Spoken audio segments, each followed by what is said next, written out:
The movie begins with an unknown girl desperately crying for her life. As the agony shines in the darkness, several people punish the girl by piercing her flesh with a sharp object. Shortly, a prayer gets declared to unleash the girl's corrupt soul to death.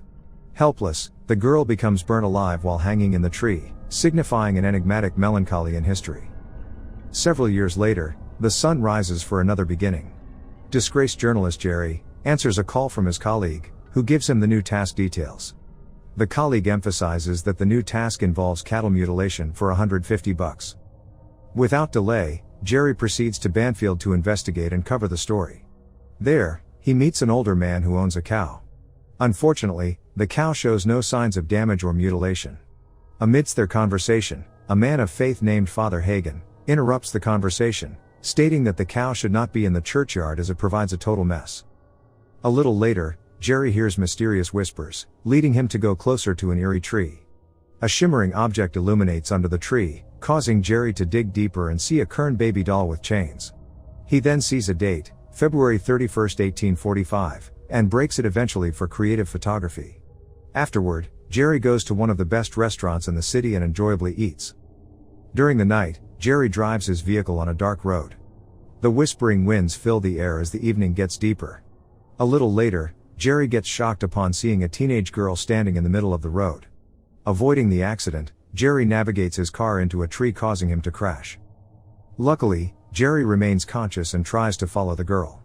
He roams the ghostly woods and tries to check on her.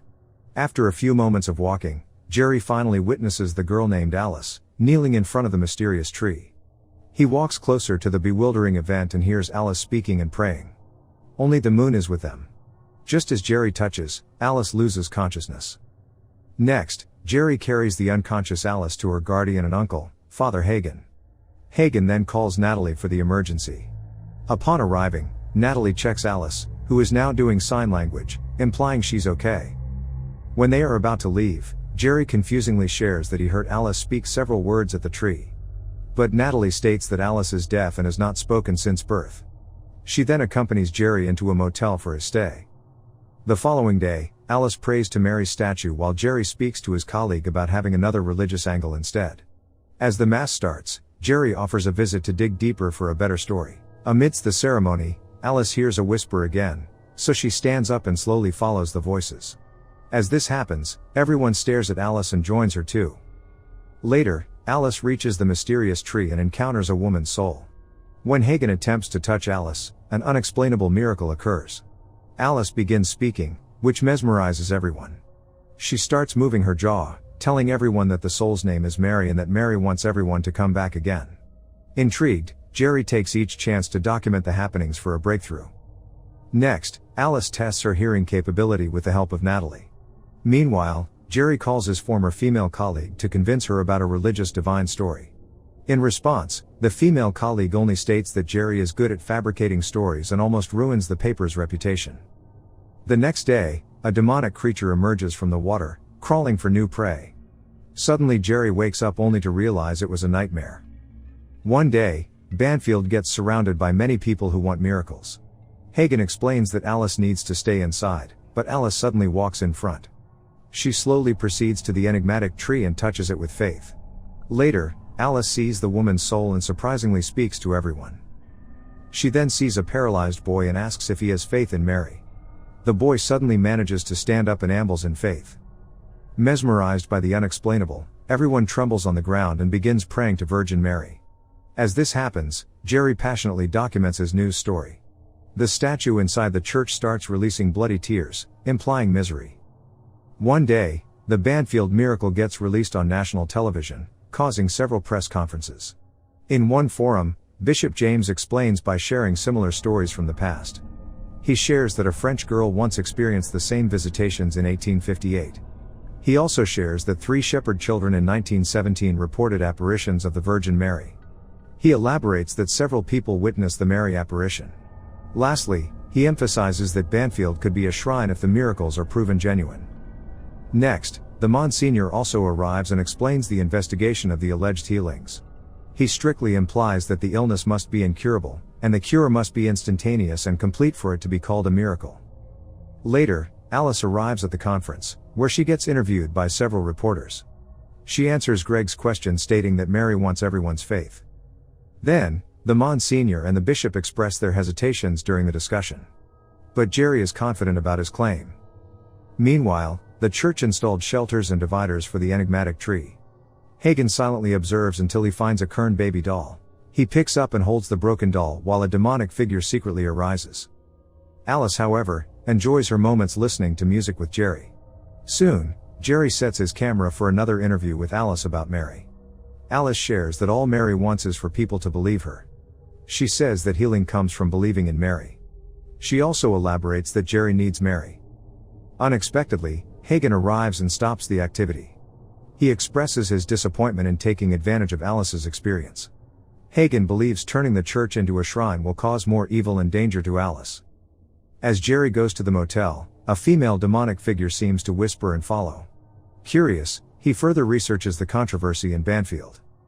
The following day, Alice sings since she wants to be part of the choir. Hagen feels captivated upon listening to his niece's symphony. In the middle of their session, Hagen violently coughs, signifying his worsening condition. As Hagen barely breathes and collapses on the ground, Alice suddenly asks if he believes in Mary. Hagen states yes while Jerry is calling 911. Just as Alice lays her hands on Hagen's chest, a miracle appears when Hagen can effortlessly breathe. Overwhelmed by the discovery, Jerry and the Monsignor validate the claim by going to a medical field expert, Natalie. Subsequently, Natalie states that Hagen's incurable illness is now gone based on laboratory reports. Thus, Jerry proves his claims, making the bishop and the Monsignor also believe it.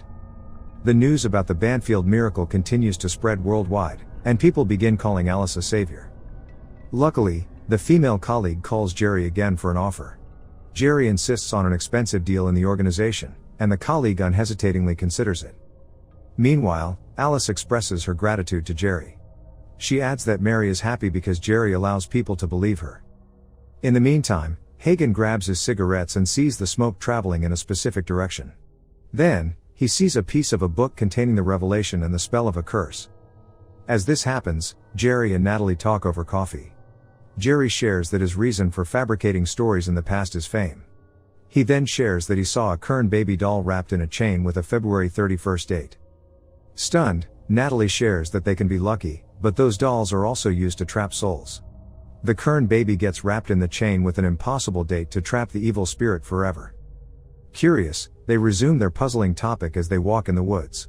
There, Jerry's attention gets captivated by the same creek he sees in his dreams. He then realizes that the church was built in 1845. Shortly, a demonic apparition emerges but disappears immediately. One night, Hagen notices someone who enters the confession room. He then enters to listen to the unknown individual's confession. The session begins like a regular confession. However, tension arises when Hagen hears a confession about leading souls to perdition. It is then revealed that fake Mary visited the confession room. She condemns Hagen for doubting her power after receiving an article. She then leaves a threat of taking Hagen's life. Alarmed by the discovery, Hagen exits and gets distracted by the sound of a piano.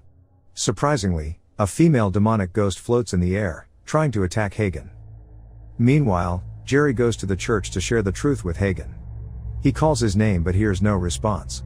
Just as he opens the confession room, Hagen's body appears, hanging from above, making it appear as if he took his own life. Afterward, Jerry expresses his sadness to Bishop James. The bishop emphasizes that now that Banfield is reborn, they must care for the faith to remain. The following day, Alice showcases her sadness in an interview session with Jerry. Alice indicates never to doubt Mary's power. Not long after, Alice states that Mary has spoken to her again, saying that doubt weakens faith. During the night, Jerry goes to his motel room as if a demonic ghost is following him. He bravely enters his room and continues the research. He watches his interview video with Alice again. To his surprise, he witnesses a ghostly element approaching Alice, leading him to conclude something. Hagen's last funeral service is about to start. With all the chaos, Jerry approaches Natalie and states Hagen might not have taken his life. He then asks Natalie about the file's location.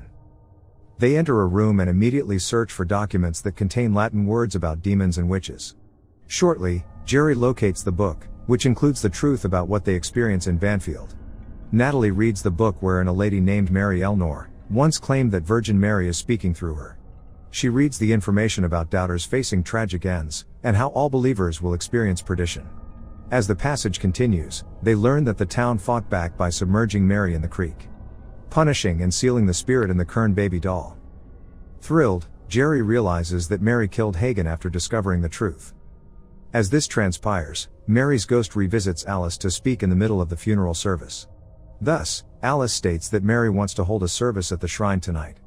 She then invites everyone to believe in Mary and offer their faith in the upcoming night. The puzzling misery expands when Jerry and Natalie see Mary's demonic ghost. Terrified, they run for their lives until they successfully exit the dark room. Next, Jerry calls his female colleague to stop the story for everyone's safety despite the possible end to his career. Unhesitatingly, Jerry consults the bishop and the Monsignor to reveal the truth. He then states they should not continue the service as Mary will claim the souls. Unfortunately, the bishop does not believe him and plans to continue the service at night. The search for truth remains as Jerry goes to the diocese archives. There, he sees Mary's last details and confessions and figures out that Alice is Mary's descendant. He then shares the details with Natalie, including Mary's phrase, "I live through my children." They start concluding that Mary will live through Alice, but the phone signal gets cut off. As Jerry continuously reads the passage, the letters gradually disappear. Not long after, Mary's demonic ghost emerges, causing Jerry to run and throw the table. When Mary's ghost corners Jerry, the Monsignor arrives and recites a Latin prayer. Unfortunately, the ink in the book also disappears. The Monsignor declares his prayer until the spirit leaves them. The preparation for the service materializes and the bishop advises Alice. On the other hand, Alice starts hearing whispers to start the service quickly. Meanwhile, the Monsignor attempts to bless the Kern baby doll to trap Mary again. Jerry then shares that he once broke a Kern baby doll that released Mary's evil spirit. As the bishop tries to begin, Mary's ghost arrives.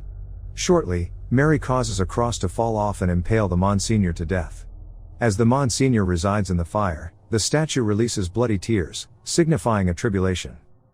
Natalie and Jerry briskly run for their safety and plan to ruin the service. Jerry concludes that to stop people from faith, you must create doubts. The Feast of the Immaculate commences in the shrine. Right after the bishop speaks, Alice stands in front, inviting everyone to praise and believe in Mary, the Lady of Banfield. While Alice recites the prayer, her eyes become strange, as if another soul is occupying them. When the prayer is about to end, Jerry appears and interrupts the service. Natalie tries to get Alice's attention by stating Mary is deceiving her. Meanwhile, Jerry stands in the middle, declaring that the miracles are fake. He speaks up, saying that he fabricates the stories and that Hagen took his own life. On the contrary, Mary's voice whispers to Alice to continue the service or she'll make her deaf again. But Natalie tries her best to convince Alice that Mary is using her. The awakening of truth begins when Alice starts emphasizing that Jerry is right. All believers and the majority become disgusted and disappointed. Alice starts declaring that Mary is not real. Seconds pass, and the surroundings get filled with fire. Natalie saves the paralyzed boy while everyone tries to escape the shrine. As the flames get bigger, Mary reveals herself and turns the bishop into ashes. She then chases Jerry to kill and burn him. Just as Mary attempts to attack him, Alice blocks her way and sacrifices her life. When Alice drops to the floor, Mary's demonic ghost starts fading and losing. Unexpectedly, Jerry offers a prayer wishing for Alice's revival. The faith results in Alice's redemption, who is now back to being deaf. The movie ends with Natalie, Alice, and Jerry visiting Hagen's grave as a commemoration. As they contemplate the past evenings, they will face the new sunrise. However, the Virgin Mary cries blood as if the unholy never ends in the core of humanity. Make sure to subscribe and turn on notifications so you can watch more videos like this. Thanks for watching.